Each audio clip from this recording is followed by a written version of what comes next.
old saying was, I tell you what I did, I had to shoot you. That's right. They had guns that shoot around corners, and they had one 90 degree and one 60 degree, and they had a dental mirror on the end of it.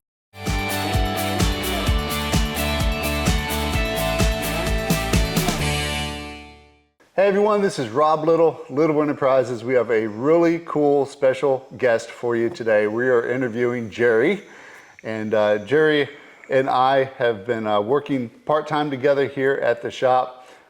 Jerry is a real machinist, a true machinist.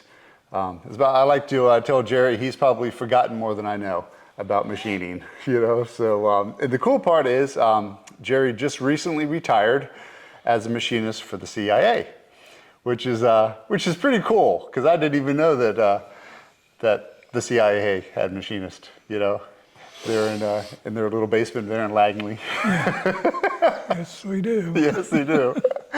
So this should be a really cool interview. Really, the purpose of this interview is to share the world with one of my favorite people, because Jerry's pretty cool man and has had lots and lots of experiences. And the whole world of manual machining is disappearing as we know it. You know, finding folks that have actually made things manually that we all do in CNC world now is just amazing. You know. Yes. So hopefully I can pick your brain a little bit about some of the projects that you've worked on. And my brain doesn't even go to the manual world. I'm stuck in a computer. I want to do everything on a computer. I have no idea how to make stuff manually. So. I'm just the opposite. I can't make it on a computer. Which is a good mix. It's a good mix. So when I get into a really hard, tight spot, I'll start asking Jerry questions. And Jerry will be like, oh, that's easy. You just do this, this, and this, and this. And my brain is not even there. Two different wavelengths. So before we dive into parts that you've made before and some of the stories of all the different companies you've worked for, and where you ended up now. Let's get to know Jerry. Where did you grow up? Where was when you were a little kid? What was home? Hillsboro. Hillsboro, right here in Virginia. Mm-hmm. Right here in Loudoun County. There we go. So you've been a Virginia gentleman your whole life, basically. Pretty much, yeah. That's cool. So what did your parents do when you're running around as a little tot? My mother was a housewife, and my father ran heavy equipment. Heavy equipment, like bulldozers, backhoes. Land moving type stuff. Yeah. So hard work. There we go, hard work. Yeah. So you weren't inspired to become a heavy equipment operator, but what led you into machining work when you said, you know what, I'm going to be a machinist? It was basically by accident. No way. How'd that happen?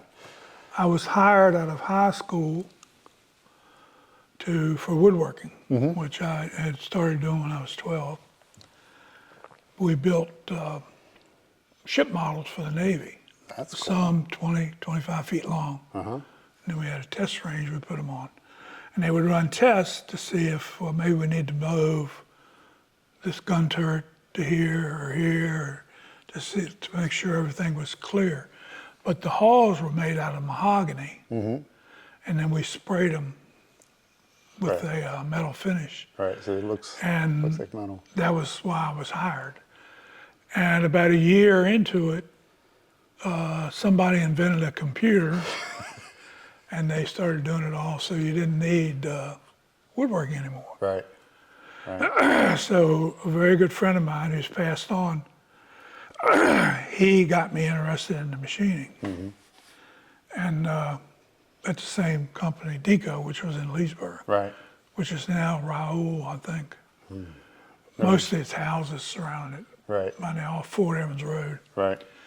And so I just started doing the machine work, and it was kind of like a duck to water. There we go. Was it an apprenticeship program? So I just hands-on training, and like I said, I work with a lot of really, really smart people. Right. Really good, because all of them I work with were manual machinists. Sure. Sure. One guy, Jean Lambert, he was excellent. Mm-hmm. He was in the French resistance, as a matter of fact, during World War II. That's cool. So what year is that? 66, 66. 67, yeah. There we go. A long time ago. Before I was born. Or a lot of people were. Yeah, that's for sure. So that's cool. So so you already said a little bit about started off in woodworking, and I know just personally that your hobby is woodworking now too. But so that's any other hobbies? I mean, woodworking is your hobby now, but what outside of metalworking? No, that's about it right now. Right. You know, I coach Little League Baseball and all that stuff, football, and all through my two sons' years. That's right. And then right now I just come here to do machine work, and I have a big woodworking shop at home, and I just piddle in there. You got grandkids too. One grandkid? yeah, Yeah. one granddaughter. And a bunch of granddogs. Yeah, a lot of granddogs. Yeah. And we'll probably get visited by One's Cooper. coming here now. Yeah, because Cooper loves his Jerry. Every day he's like, hey, I love my Jerry. So let's jump in and kind of work backwards. You just retired from the CIA as a machinist. How many years were you at the CIA? 30. 30 years. Yep. That's cool. So what if you don't mind me asking, what grade were you when you were? I was a high 15 when I retired, 15. which is rare because I never went into management. Yeah. You Yeah. usually have to go into management to get a. But Yeah. when you're the only one around doing what I was doing, then I think I think a lot of people appreciated what I did. Absolutely. And other folks that know in the government world, a GS-15 is a significant pay. Yeah, grade. it was pretty good money. Yeah, it's pretty good money. And so as a young guy, I loved James Bond. I loved all the old James Bond films, and of course the new James Bond films. And when I think about the CIA having a machinist, are you a James Bond fan? Do you ever watch any of the, so you know who the quartermaster is, or Q, for the James Bond films. Mm-hmm. And that was my favorite part of the James Bond movies, is when the 00 would go into the basement, and then there's Q. Morning, Q. Morning, 007. You got all the scenes, the machines there, and you got all the gizmos and gadgets, and the exploding pen, and the Aston Martin. You'll be using this Aston Martin DB5 with modifications. Now, pay attention, please. Windscreen bulletproof, as are the side and the rear windows. Revolving number plates, naturally. Valid all countries. You know, and all the cool bulletproof this and machine guns popping out of the headlight cars and all that. So if in my vision, a machinist for the CIA is a Q. It's a quartermaster. Some of us were kind of. Uh-huh. You know, it's kind of like one of them deals where, you know, the old saying was, if I tell you what I did, I'd have to shoot you. That's right. And that's we actually had a picture of the original Q in one of our conference rooms. He came in and met with a bunch of the people there. That is awesome. So that is so cool. And to get back to Jean Lambert, just before I forget. Sure. He was in the French Resistance. He was working in a place in McLean. And this guy that was in there, an engineer, they kept looking at one another because it was like, I know that guy from somewhere. Right. And come to find out, John had helped get this guy out of German territory after his plane crashed. No way. He was a pilot, and here they met up again. No way. Yeah, it was unbelievable. That is crazy. I bet you they had some stories. Yeah, That's well, for sure. yeah. I never met the guy, but John said he was shot down, and they put him in a wooden box and got him out of there. No way. So that's so cool. That's most neat. people don't even know what World War II was anymore, but it's. Yeah. But in the 60s, there was still a lot of people around who had actually been involved in Right. World War II. Yeah. But anyway. There we go. So it. I know you can't tell us a lot of what you did there, but can you give us a little, maybe a taste of, something you can't even talk about? I don't know if you can mention anything that you would do there. Probably not, I would guess. No. I was basically supported people there and a lot of people overseas. Right. So you saw a lot of heads of the CIAs come and go, because you were there for, 30 years? Yep. That's a lot of different management staff coming in and leaving, coming in and leaving. Yeah, You know? I see a lot of the guys on TV. Some of these shows you see. Yeah? Yeah, That's cool. They're on TV for CIA specials and Yeah. That's neat. black ops and classified stuff. They show you can pick them up on a lot of TV channels. Right. Everyone knows Jerry, the Q. I knew the guy that was the main storyline in Argo, and Yeah. he was pretty good guy. Cool. Yeah, cool. he's since passed away. But, Right. Right.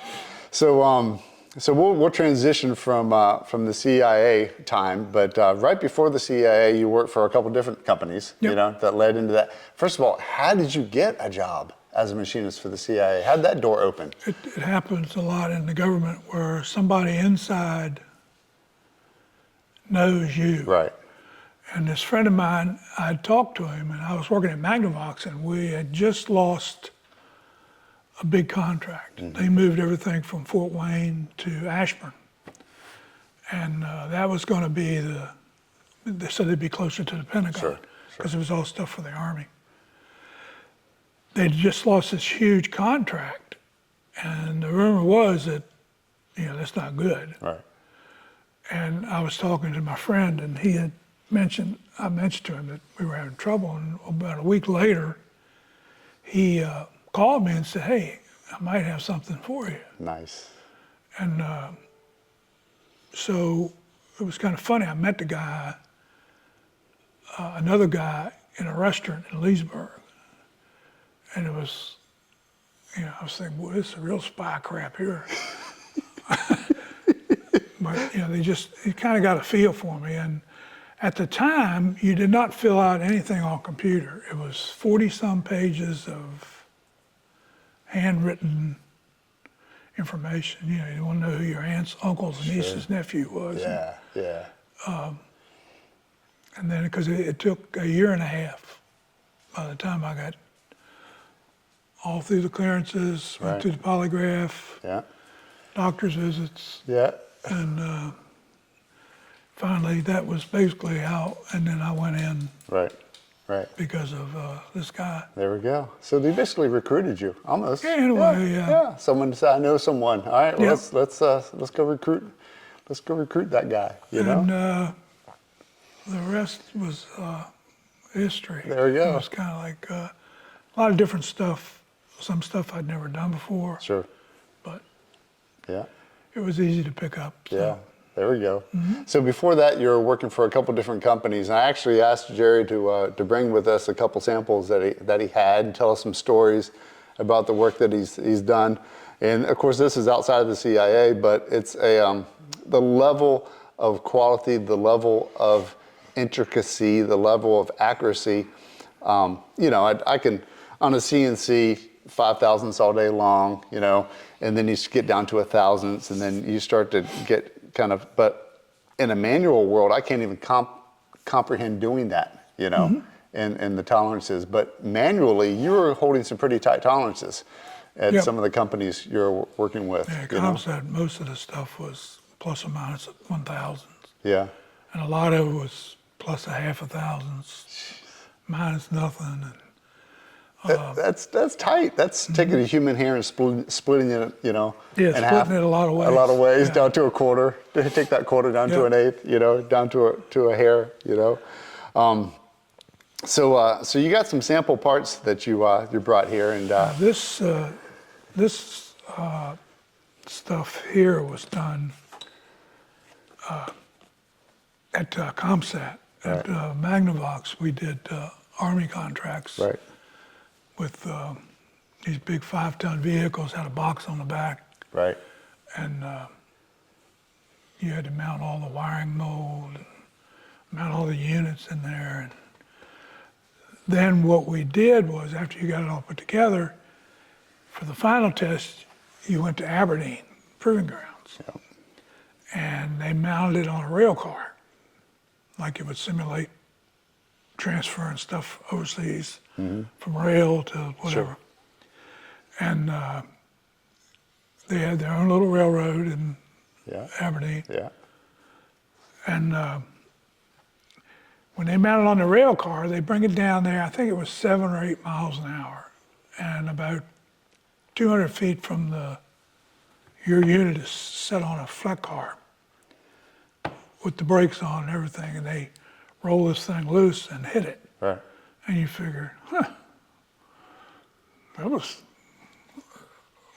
what was that? That was nothing. Right. That was a little bump. And you go inside and stuff is ripped out of the wall, and it really tore the inside up. Right. So it was a whole lot of design changes after that to Right. stay. It was it amazes me how much damage was done. Sure. Sure. And it wasn't too long after that that I went down the road to the CIA. Right. Not because we tore it up, but Right, it was right. just the opportunity came. Sure. Sure. So that was a pretty cool project. And if anybody ever gets the opportunity to go, well, when you go into Aberdeen, first thing you see is this big sign that says "Yield to Tanks." Yeah. It doesn't take long. When you see them Abrams coming down the street, it doesn't take long to figure you need to get out of his way. Absolutely. Yeah. But they have tanks all lined up from the very first tank all the way up to the modern day as you go in. Yep. And they also have a huge museum. And if you like guns, you need to go to that museum. Yeah. Because they had guns that shoot around corners, and they had one 90 degree and one 60 degree, and they had a dental mirror on the end of it. Right. Sounds like CIA, James Bond stuff anyways. Yeah, well, it was, we have a lot of downtime because if you were scheduled to maybe go over the cobblestone path, Right. if somebody was ahead of you, you had to wait. Right. So you had like 3 or 4 hours, so you go up to the museum and hang around. Yeah. Yeah. But they had V2 rockets there and all Cool kinds stuff. of stuff. So Cool stuff. really, it's a good trip if you ever want to go. Yeah. Yeah. So, so tell me, you're showing me a couple of these parts here, and I was looking at, you did a lot of wire EDM stuff and EDM plunge EDM stuff, but you had to make most of this stuff manually. Yep. And all of it was manual, which blows me away because some of the parts that you brought with us is just samples are just like, I can't imagine, making that without a CNC. Yeah, and we didn't have a wire EDM. All we had was the mechanical Right. EDM. So you had to make the electrodes. You had to calculate in how much overburn you'd get. Right. And then when it was too much or too little, you had to make the electrode again. So it was, Yes. And that's consumable. Electrodes are consumable, so you're always making new ones constantly. and they burn away at a smaller rate than the material does, but they still deteriorate to a point where you have to make them again. Right. And then if you have to reset it up, it's all over again. Yeah. So That's crazy. It's not as fast. So you were showing me a part earlier, and I'm going to go through our little cool little stuff here. But you've got this little tiny little part here that you were talking about earlier. And we'll zoom up on that later. But how do you make something like that? How's that? And what are the accuracies on a part like that? Because that just blows me away. It's so tiny and you're manually doing it. some of them, depending on the engineer, would be plus or minus half a thousands. Right, right, Most of the time, you get at least 1,000s. right. Because a lot of times we were making, our big joke in the shop was, this is the first time this thing's ever been made. So the engineer didn't know what it was going to do. So if you got it close, if you missed it by half a thousand or something, generally they would take it Right. and at least try it because you might have 8 or 10 hours into it. Sure. And so instead of it just throwing it away, they'd take and try it. Right. And sometimes it would actually work better than anticipated Yeah. which I've seen happen a lot. Right. So, Right. because a lot of it was black magic. Right. You were telling me about this little part here earlier. Tell us a story about that slot, the tolerances, and how you actually made that slot, put that slot in there. 12 thousandths wide, and it's, I forgot, I think like 625 long. But it was all plus or minus one, and it had to have a perfect radius in the end. And to make the radius on the electrode, which we made out of graphite, we took a razor blade and took a 12 thousandths piece of beryllium, and we actually EDM'd the radius into the razor blade. Right. And we mounted the razor blade in the mill machine and drug it along the edge of the graphite to give the radius to the electrode. That's crazy. That's great. And then I think we had like 20 or 30 of those things to make. So that's a lot of electrodes. Yeah, it was a lot. You know? And that was at ComSat where we did all that, which was all satellite work. Sure. Prototype work. Yeah. Yeah. Cool satellite stuff. And so most of these little tiny parts, like you were telling me about this little guy earlier, and it's so fragile. I'm working on it about how you actually would hold that part to actually machine something like that. Well, you start out, you're generally with about a 1/4 inch diameter of beryllium copper, and you machine a little bit on the end, and you would make take the tailstock, and you would put a piece of brass in there into a chuck in the tailstock, and you'd press a piece of Teflon in. Right. And then you put a drill chuck in the headstock, and you would actually drill out the Teflon. That became your live center. Right.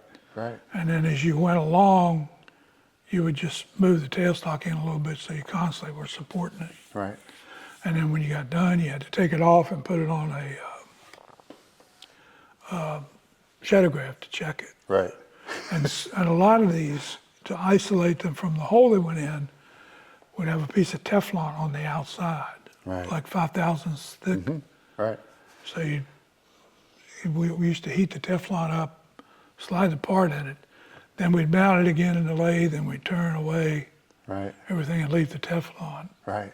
on it. So That's good. So how many hours is that? I mean, how many hours is that to make a little part like that? if you were lucky, you'd get one done in maybe a couple days.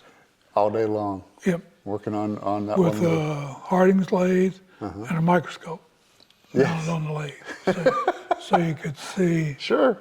what you were doing. So you're working with a microscope mounted on the lathe, Yep. a little tiny part. Don't sneeze, right? Yep.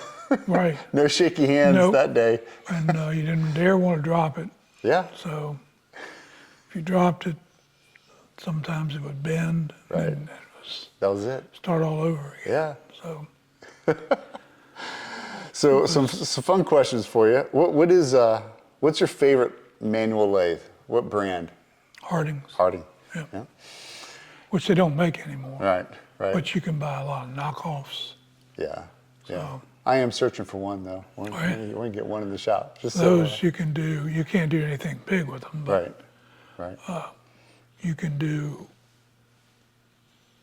just amazing stuff. That's a 5C collet or chucker. Yep. Chucker lathe. 5C Yeah. collets. A tool room lathe. Yeah. That's cool. We'll have to get one of those. That's for sure.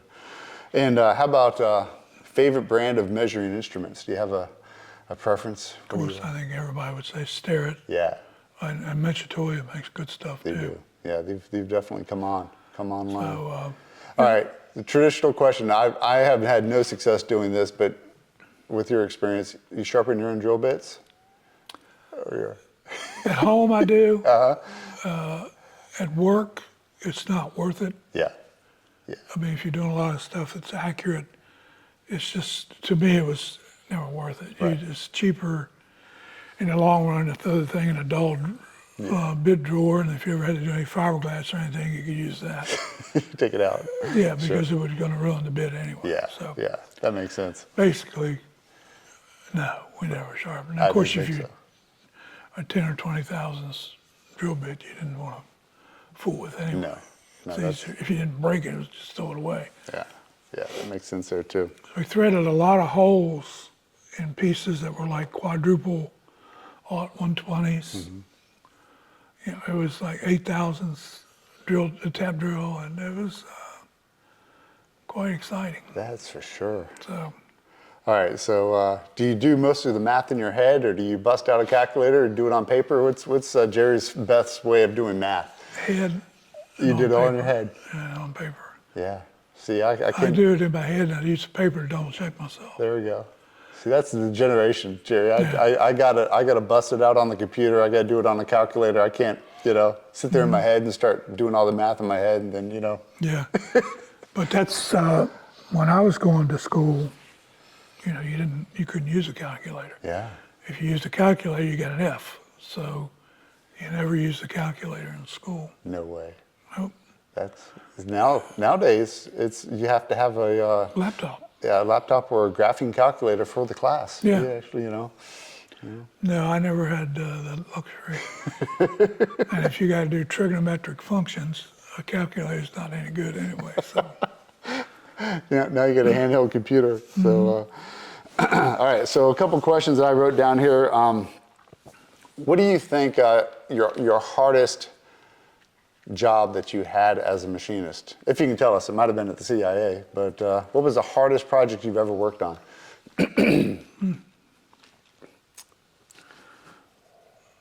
it's just we used to say all of them are hard. Just some of them are easier than others. But a lot of the stuff, the electroform stuff I did at ComSat Right. was a lot of that stuff. Like, little jobs like this are tough. Yeah. Sure. These were always tough. Yeah. The little tiny lathe parts. Yeah. And this was tough when I worked at the Naval Ordnance Lab, Right. which used to be in White Oak, Maryland. I don't know if it's even still over there. I don't know. Who knows? But this part was a strain gauge that they were going to use in a wind tunnel, because at the time, of course, remember we're not that was in the late 60s and early 70s. They had Hitler's wind tunnel there that they used to develop the V-2 rocket. Right. So And they had 5 engineers there that they brought with them at the end of World War II. So to think I'm making stuff that's going to go in a wind tunnel, which was, I think it was just Mach 1, but which is the speed of sound. Right. I was there for a year and a half, and they were working on one that was a Mach 17. No way. That's crazy. And to make one cut on this huge lathe, it was 290 some inches between centers. And it had like a 6 or 8 foot swing on it. Right. And to make one cut, it took 24 hours. And they were putting the tool bit in with a crane. That's pretty crazy. It was pretty crazy stuff. Yeah. Well, that's. That was what they called the large lathe section. We had a large lathe section, small lathe, large mill, small mill. Right. And the only section I did not get to work in was the large lathe, which didn't bother me at all. bother you That at all. stuff was big. Yeah. That's a long day. You start machining, and you're still in that one path. Yeah. One path at the It end of the was day. amazing. All right. How about this? What do you? What advice would you give to up and coming machinists or someone who loves machining and metalworking and that kind of thing? I mean, it's a different world now. Everyone's going CNC. What? Any advice for up and coming machinists? Well, since basically when you do it manually, you're doing it the same way you do it on a CNC, except you're turning the dials versus. And sometimes I always thought it was good for a person to know what it feels like Sure. to machine it by hand, so you have a better understanding of what you can and can't do when you get in a CNC. Because sometimes the things, the speeds and feeds they give you, in SolidWorks don't always apply when you get to, Right. when you put it in the milling machine. It's sometimes things break when you go too fast. And of course, if you're doing it as a profit-making venture, then you want it to go as fast as you can. Right. And so you can feel it in the manual machine. You can feel the vibrations. Yep. You can feel the chatter. You can feel when it's in its happy spot. Yeah. It's got your sweet spot. It's chips are breaking and things You are also moving. find out real quick when it's not in its happy Yeah, that's spot. right. That's how you learn. That's right. The cost of tools. Yeah. And when I first started, we didn't have digital readouts.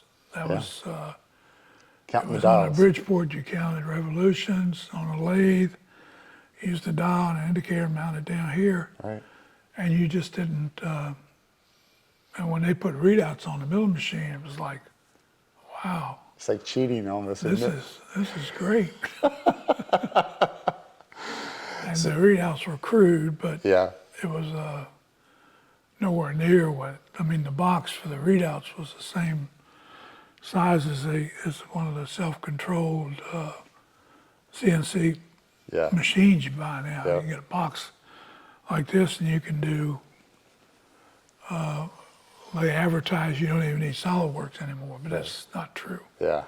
Yeah. But Speaking of breaking things and breaking tools and breaking parts, are you up to telling us what your biggest mistake ever was? What I worked on this part and it didn't turn out well. The humble question. well, I have,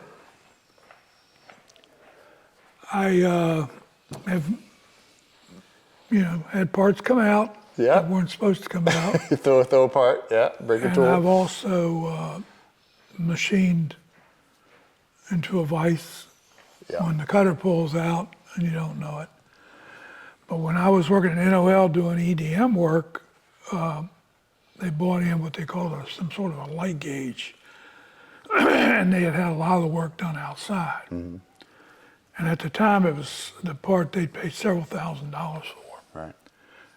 And I was tasked with modifying it. So I had to make a fixture to hold it. Well, the EDM, the hydraulics were just, they needed to have a little work done to them. Right. And if you weren't careful, it would drift on you when it wasn't ready to drift. Right. And I turned away, and then because we re-EDM'd another slot into this piece, and it had dropped down, and this part was very fragile, and it had bent it to a point where it was That was. unusual. But it wasn't long after that they fixed the hydraulics. Oh yeah. So, There you go. we tried several things to straighten it, but it was basically, That was it. It was was done. ruined, yeah. It was done. Well, that happens. yeah, that was, That was a I bad mean, day. I've had a lot of, as they say, if you ain't making mistakes, you ain't doing it. That's right. That's So- right. Well, I know here at the shop, you can see a couple of my mistakes. Learning curves of, that cutting path was not correct in the code, clip the edge of that vise, edge of that axis. In between DECO, which is where I first started, and before I went to Naval Ordnance Lab, Grumman opened a plant down in Sterling. Right. And actually it was Automation Industries. Grumman come in later and bought it. But we were machining landing gear carriages for what was then the F-111, the one, the wing when the wings moved. Yeah. And it was a 600-pound casting, and it had a QC out at 90 pounds. So you were taking, Right. I mean, you had chips all over the place. I had a little cart and a garden tractor used to go along with a scoop shovel, and they would bale the chips up and then ship them out to be recycled. Right. But I was going around with a 2-inch cutter about 8 inches long, and the hydraulics went out of the back cylinder because it was 4 cylinders, and the bed on it was 8 by 12 feet. So Wow. I give you an idea how big it was. Yeah, that's big. And when the hydraulics went out, the 2-inch cutter dropped down, Oh no. and it was a little bit more than the cutter. Well, I don't know if you've ever been in a huge building and a 2-inch cutter snaps. I had people out of the front office. I didn't even know we're in the front office. Come out and Yeah, see what the sound was. Someone got shot. What the heck happened there? Well, I don't know, but the cutter broke. That's Yeah. all I can tell you. And There then you they go. found out the hydraulics was bad in the back cylinder. Right. Right. Yeah. When you throw a part and it rattles around inside of a machine, you know, like the CNCs, it leaves a big dent, but it makes a good sound, you know? Yeah. And, It lets you know that something's wrong. that's right. When I was at Deco, I learned to do sheet metal too. Bend radiuses, Right. bend deductions, doing everything in the flat, bending it up in the holes supposed to be in the right place. Right. Yeah. Develop length. And then when I worked at ComSat, it was funny because one day I'd be out making these little bitty parts, 15 thousandths in diameter, and then they'd get behind in sheet metal, and I'd go back and work in the sheet metal section Right. for a week. And then I may go over and do welding for a few days, and then I'd come back out and start making little parts again. But knowing sheet metal was, it just makes you a little more versatile. It does. Well, sheet metal is an art form, really, because It you is. kind of have to estimate where it's going to end up when you're finally done. All your different deformation of materials, and once it gets folded 6 different ways. And in Magnavox, I did a lot of sheet metal work Yeah. too. But it's pretty neat. Actually, it's very rewarding when you bend it, Yes. and the holes are where they're supposed to be. Yeah. So, Of course, all the sheet metal packages and all the CAD software now does it all for us. You plug in all the K values and you fold it and unfold it, but you didn't have any of that. no, it was all done. By You had hand. to cipher it out by yourself. Yeah, that's great. And you didn't know CNC. Yeah. So Yeah. we did have a what they call a strip it punch, and what we would do if we had more than one part, we'd make a template, Right. and then you had the 1/8" stylus, and you go along and drop it. You didn't have automatic tool changers. You had to change the Right. thing Right. out yourself. So. Yeah, that's amazing. That's cool. That's old school. See, I don't think anyone does any of that now. Maybe in a third world country somewhere, Right, yeah. some old shop still punching out parts. We So did these at ComSat. It's for the actual feed horn mounts to one end of this, and then if you look at your dish, all the information comes down, hits the dish, hits the receiver, and back down into the unit. right, it's that But big all satellite. that was 90% electroformed, Sure. because the inside, you wouldn't believe all the stuff that's inside these things. Right. Right. I know everyone's going to have to Google electroform because it's not like something they taught me in engineering school. Yeah, it's basically heavy-duty plating. Right. So you would plate it maybe up to an 1/8" thick. Wow. That's and cool. then I'm sure people are still doing it, Yeah. although I don't. Because the parts we were making, there was no way you could get inside Right. and machine them. So you had to basically make a mold, Right. grow the copper around it, and Work at it from the inside out. you made the inside, Right. which got thrown away basically, because after you got the outside done, they would etch the aluminum out, and you'd have the finished product. No way. So it was a lot of crazy stuff. That's for sure. That's And cool. we used to make filters for the satellites, and we used to use a lot of materials that were relatively new. So you had to kind of wing it, and we used to use a lot of what they called Invar, which had a lot of nickel in it, and Kovar. Right. And for the life of me, I don't remember what the difference was between Invar and Kovar. Right. But both of them had a lot of nickel, and they were Sure. kind of hard to machine. Sure. But what you had to do to stabilize the unit, because it was all plus or minus one, is you would rough it to within 15 thousandths of the finished dimension, plus or minus 5. Right. Then they would heat treat it for 24 hours. Then they bring it out and you machine it down within 5 thousandths. They'd heat treat it again. Then they would give it back to you. Then you would finish machining it. Wow. And then they would heat treat it again. Then it got plated. Right. But you also had to calculate in all the plating. Because you're going to get a 0.5 thousandths on per surface. Then you had to Right. account for all that. That's crazy. It was all all up here. A lot of drafting board work. A lot of that's old school machining and old school engineering. And But the last time I used a drawing, I never used a drawing at CIA. It was all, this is what we need. Can you make it? Sure. So you make it. Yeah. So you're making your own drawing in your head as you're going along. Right. Because very seldom they ever want two of them. So. Right. One-offs. And if they did, you remember how you did the first one. So. It's all in Jerry's head. Yep. That's it. Yep. Don't write anything down. Yeah. Just sit I and might think keep for the sketches that I personally made, and then in a little notebook. But that was about it. That's it. That's awesome. Well, Jerry, I have really appreciated the stories and the chance for you to share with me and, of course, with everyone else out there, a real, true, what I would call a quartermaster or our own Q, here in the United States for the good folks over there at the CIA. So, but any closing thoughts or comments you want to share with anyone? No, if you want to do machine work, if you go into a shop, just learn as much as you can. Yeah, learn from the people who are there. Yep, sheet metal, learn that if you can. Sure. Any of it.